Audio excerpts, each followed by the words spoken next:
வீட்டுக்கு ஒருத்தனுக்கு வேலை. நாளுக்கு நாள் மக்கள் கூட்டம் என்ன தேடி வர்றாங்கன்னா ஏன்? நிறைய கடை வாங்கிருக்கீங்களா? வீட்டுக்கு ஒருத்தனுக்கு வேலை உண்மையிலே கொடுப்பேன். அந்த அளவுக்கு மக்கள் என்ன நம்புறாங்க? உன் பிள்ளைய படிக்க வச்சிருவேன்.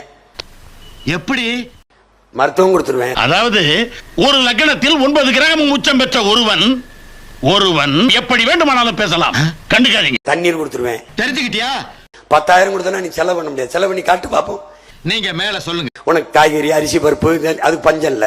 தென்னை தந்துருவேன், தேங்காய் தந்துருவேன், எண்ணெய் தந்துருவேன், எல்லாமே என்கிட்ட இருக்கு. மகாராஜா மாதிரி தான் வாழ்ந்து ஆட்டி படைப்பார்.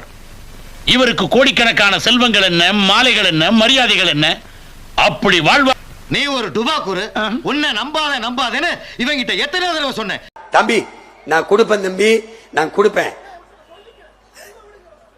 டேய் இதே மாதிரி ஸ்டாலின் விஜய் எலப்படலாம் வரும்போது கேட்கணும். என்னடா கேட்கணும் சொல்லு.